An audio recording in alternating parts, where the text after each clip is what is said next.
नमस्कार, मैं मनोज विश्नोई और इस रेड प्लस न्यूज़ पर आपका बहुत स्वागत रहेगा। कुछ दिन पहले एक हनी ट्रैप का मामला हुआ था और हनी ट्रैप को लेकर के सारे दर्शकों के बीच में एक सवाल टटोलता रहता है दिमाग के अंदर कि आखिरकार इस हनी ट्रैप के मामले को किसने अंजाम दिया और कैसा रहा ये हनी ट्रैप का पूरा मामला, कौन थे कौन नहीं थे। दर्शकों ने मुझे कई बार मैसेज भी भेजे और अपने मैं कहूँगा कि फ़ोन के मार्फत भी उन्होंने बताया कि इस पूरे मामले को आप अपने न्यूज़ चैनल के मार्फत बता दीजिएगा। तो सबसे पहले तो इस कहानी को शुरू करने से पहले मैं कुछ बातें बताऊं आपको कि पश्चिमी राजस्थान के अंदर हनी ट्रैप के मामले लगातार बढ़े जा रहे हैं। एक रेलवे के अधिकारी जिसकी उम्र तकरीबन 40-50 साल में है और उन्होंने भी कुछ दिन पहले एक हनी ट्रैप के मामले को अंजाम दिया था और उसमें वो फंस चुके थे।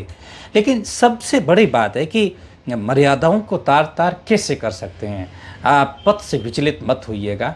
ज़िंदगी को बनाने में, चरित्र को बनाने में बहुत समय लगता है, लेकिन ज़िंदगी को ख़त्म करने में, करियर को ख़त्म करने में, चरित्र को ख़त्म करने में और ज़िंदगी को पटरी से उतारने के लिए एक क्षण लगता है। इज्जत कमाने में समय और गंवाने में क्षण लगता है। लेकिन कहानी की शुरुआत करते हैं बिना समय गंवाए। कुछ नाम मैं परिवर्तित कहूँगा क्योंकि किसी प्रतिष्ठित व्यक्तियों के मर्यादाओं से ऐसे मामले जुड़े होते हैं। जब ओहदे के लोग ऐसा करते हैं तो बहुत गंभीर सवालिया निशान लगता है उनकी रूपरेखा पर। समाज जिनसे आशा करता है कि ऐसे लोग मंच पर आकर के कुछ ऐसा शब्द कहेंगे ताकि समाज है वो प्रमुखता से आगे बढ़ते हुए अच्छा सा उनको रास्ता देंगे, लेकिन ये लोग जब ऐसे मामलों में फंस जाते हैं, ऐसे मामले तो उजागर होते ही हैं। अगर नहीं होते हैं तो पता नहीं ब्लैकमेलिंग के चक्कर में कितने लोग आर्थिक रूप से हानि ग्रहण करते होंगे, खुद का नुकसान लेते होंगे। कहानी शुरू करते हैं, लेकिन कुछ नाम मैं परिवर्तित कहूँगा, काल्पनिक नाम कहूँगा, लेकिन कहानी एकदम रियल है। गुड़ामालानी से 35 किलोमीटर के आसपास दूर भारतमाला हाईवे पर किसी जामताराम नाम करके व्यक्ति का घर है।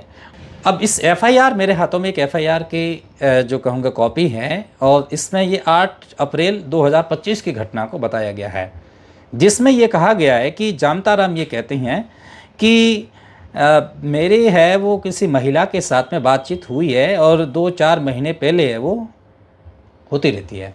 यानी कि भारतमाला हाईवे पर जिस जामताराम का घर आया हुआ है उनका संपर्क है वो किसी एक महिला से होता है और वो महिला धीरे धीरे बाड़मेर के अंदर ब्यूटी पार्लर की दुकान कर देती है। अब जामताराम यहाँ से यानी कि गुड़ामालानी से 35 किलोमीटर दूर, फिर गुड़ामालानी और फिर वो उस महिला से मिलने के लिए अमूमन बाड़मेर जाया करता था। अब एक दिन वो महिला बाड़मेर के अंदर बैठी है अपने आवास पर और जामताराम से वीडियो कॉल पर बातचीत करती है। इतने में उस महिला का कोई और दोस्त पहुंचता है और वे कहते हैं, उस महिला से तपाक से बोलता है कि आप किससे बातचीत किए जा रहे हैं। महिला कहती है कि ये मेरा दोस्त है जामताराम। थोड़े समय बाद में वो महिला अपने अन्य 3 से 4 साथियों के साथ में जामताराम को फंसाने के लिए हनी ट्रैप के मामले में उलझाने की एक योजना बनाती है। एक दिन वो महिला अचानक से फ़ोन करती है जामताराम को कि आप हमारे घर आ जाइएगा बाड़मेर। और जामताराम क्या काम करता है कि गुड़ामालानी से होते हुए कार को लेकर के, अपनी निजी गाड़ी जो होती है उस निजी गाड़ी को लेकर के, और वो सीधा बाड़मेर चला जाता है और बाड़मेर के अंदर उस महिला के आवास पर वो पहुंचता है। और जामताराम के कहे अनुसार बात यह है कि हमेशा जब वो मिलने जाता था तब उस महिला के घर के पीछे की ओर गाड़ी खड़ा करते थे। इस बार वो गाड़ी खड़ी की है वो उसके गेट के आगे की ओर खड़ी की है। प्लान फिक्स था, प्लान था उस महिला के द्वारा कि जामताराम को फंसाना है। और जामताराम वो मुंगेरी लाल की हसीन सपनों को पाले हुए जामताराम गाड़ी है वो घर के आगे खड़ी कर देते हैं। जामताराम धीरे से उस आवास के भीतर पहुंचते हैं। इतने में वो महिला बोलती है कि आप बैठिएगा, चाय वाय पिलाते हैं। फिर कहते हैं कि कूलर में पानी भर देते हैं ताकि गर्मी ना लगे। और फिर कहानी स्टार्ट होती है कि दरवाजे खुले क्यों हैं, ऐसा जामताराम उस महिला से कहता है, लेकिन वो दरवाजे है वो खुला रखती है। जामताराम कहता है कि हमेशा जब मैं आया करता था तब दरवाजे तो बंद होते थे, गाड़ी पीछे की ओर, इस बार गाड़ी आगे की ओर खड़ी की थी, दरवाजे सारे गेट खुले थे। उन्होंने कहा कि दरवाजे खुले क्यों हैं, तो उन्होंने कहा कि दरवाजे तो यूं ही खुले हैं, रहने दीजिए, बंद कर देंगे। जैसे ही जामताराम वहाँ जाकर के बैठता है, चाय पीता है और कूलर के अंदर पानी भरा जाता है, कूलर चालू होते ही पास वाले कमरे के अंदर 3 से 4 लोग आते हैं और जामताराम को पकड़ लेते हैं। जामताराम के कपड़े उतारते हैं और उस महिला के साथ में उसकी वीडियो शूट करते हैं। जामताराम को कहते हैं कि तुम यहाँ बैठे रहो और तुम्हारे वीडियो शूट होते हैं। पूरा वीडियो शूटिंग होता उस जामताराम का। और फिर कहते हैं कि 45 लाख रुपए दे दीजिएगा तो आपको छोड़ दें, हम यहाँ से आपको छोड़ देंगे, और 45 लाख रुपए अगर आपने नहीं दिए तो हम आपको छोड़ेंगे नहीं। बात यही नहीं, उन्होंने कहा कि ये वीडियो पूरे समाज के अंदर फैला दिया जाएगा कि अगर 45 लाख नहीं दिए तो। हाँ ना करके कुछ पैसे कम कर दिए कि जामताराम के अनुसार ये 10 से 20 लाख रुपए तक 20 लाख रुपए तक मामला सेट हुआ। जामताराम ने अपने परिचित को फ़ोन किया कि 20 लाख रुपए की व्यवस्था कर दीजिएगा। और ये बात कब की है? जामताराम रात को 9 बजे पहुंचते हैं और सुबह 3 बजे तक इनकी डीलिंग चलती है कि पैसे इतने कर दीजिएगा। आखिरकार डील ये सेट हुई कि गुड़ामाला ने आपको आना है और पैसे आपको मिल जाएंगे। सुबह के करीबन 5 बजे वो वहाँ से रवाना होते हैं। कौन? जामताराम, उनके 3 सहयोगी, वो महिला, और वो सारे के सारे, महिला माफ़ कीजिएगा वहीं बाड़मेर रहती है, और ये सारे 3-4 लोग ये गाड़ी के अंदर, जामताराम की गाड़ी के अंदर बाड़मेर से रवाना होते हैं। और उनको थोड़ा सा डाउट होता है कि पैसे अगर देख नहीं दे, इसीलिए वो क्या करते हैं कि उस गाड़ी के अंदर, चूँकि जामताराम में एक प्रॉपर्टी डीलर का काम करते हैं, तो उस गाड़ी के अंदर चेक बुक पड़ी थी, उसमें से उन्होंने 4 चेक लिए और आगे पीछे सिग्नेचर करवा करके जामताराम से ले लिए कि अगर तुम पैसे नहीं दोगे तो चेक के मार्फत हम पैसा निकाल देंगे। फिर आगे की ओर कहानी बढ़ती है और ये गुड़ामाला नहीं पहुंचते हैं। इतने में जामताराम के रिश्तेदारों को जब जामताराम ने फ़ोन किया कि 20 लाख रुपए लेकर के आपको यहाँ आना है, तो उन्होंने एक कहूँगा कि काल्पनिक रूप से एक पूरा मामला सेट किया। एक बैग के अंदर जामताराम के रिश्तेदारों ने 2-3 बैग के अंदर अखबार फंसा करके और इस तरीके से सजाया कि वो पैसे है वो दिखाई दे और ऐसा लगे कि इस बैग के अंदर पैसे हैं। 5 बजे के रवाना हुए बाड़मेर से करीबन 7 बजे के आसपास सुबह के जामताराम यहाँ पहुँच जाते हैं। और उनके साथ में कौन कौन?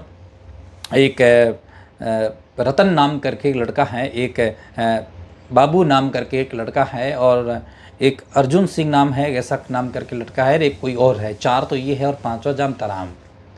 ये गुड़ामाला नहीं पहुँचते हैं करीबन सुबह के 7 बजे। और फिर 7 बजे आने के बाद में यहाँ पहुँचते पैसे कहाँ हैं? तो कहा जा रहा है कि मार्केट के अंदर हवाले से आपको पैसे दिलवाया जाएगा। इधर परिचित क्या करते हैं कि एक बैग के अंदर अखबार डाल करके ऐसा डेमो सेट करते ताकि ऐसा लगे कि हाँ ये पैसे देने के लिए आए हैं। इनके साथ में परिजन ने पुलिस को इन्फॉर्म किया, लेकिन पुलिस समय रहते उनको नहीं पकड़ पाती है। तो बोले पैसे अभी है कहाँ? 7 बज जाते हैं, 8 बज जाते हैं, 9 बज जाते हैं, 10 बज जाते हैं, और कहा जा रहा है कि पैसे है कहाँ? तो बोले पैसे तो हवाला के माध्यम से मिला जा रहा है, आ जाएगा पैसा। और करीबन 10, 11, 12, 1, 2, 3 बजे के आसपास प्लान पूरा सेट होता है कि अब हनी ट्रैप के मामले को उजागर किया जाएगा। अपराधियों को इस बात की भनक लगती है कि पुलिस अब पकड़ सकती है और मामला बहुत गंभीर होने जा रहा है। तो उन्होंने क्या किया कि गुड़ामाला के जीवन हॉस्पिटल के पास इस जामताराम को फेंक दिया, और फेंकने के बाद वो वहाँ से भाग निकले। पुलिस को इन्फॉर्म मिलती है कि जामताराम वहाँ हैं, उनको लाया जाता है, और तब तक वे सारे लोग गायब हो चुके थे। लेकिन अब पुलिस ने उनकी कॉल डिटेल के आधार पर उनको चेक किया तो गुजरात के धानेरा डीसा के आसपास 2 व्यक्तियों की पहचान हुई थी, जिसमें से एक व्यक्ति पकड़ा गया था जो वास्तविक अपराधी निकला, और उनके साथ में रतन और बाबू नाम करके 2 अपराधी पकड़े हुए हैं, और विमला है उनको बाड़मेर से पकड़ करके उनको हवालात के पीछे डाल दिया है। ये तो थी जामताराम की कहानी। और यहाँ एक है कि परिवार वालों ने सजगता दिखाते हुए पुलिस के साथ मिलकर के इस हनी ट्रैप का भंडाफोड़ किया। लेकिन आप समझने की कोशिश कीजिएगा कि इस पूरे मामले के अंदर कितना टाइम बीता, और इतने टाइम बीतने के बाद यानी कि रात को 9 बजे वो जाता है, 10 बजे से उसके साथ में घटनाक्रम होता है, और दूसरे दिन सुबह के 10 बज जाते हैं, और फिर शाम को 4, यानी कि इतने बड़े अंतराल के अंदर भी पुलिस है वो अपनी सक्रियता नहीं दिखा पाई। लेकिन ये है कि जब आप अपने ही राहों में कांटे बिछाने का काम करोगे तो पुलिस उसमें कुछ नहीं कर सकती। और ये पूरी थी कहानी।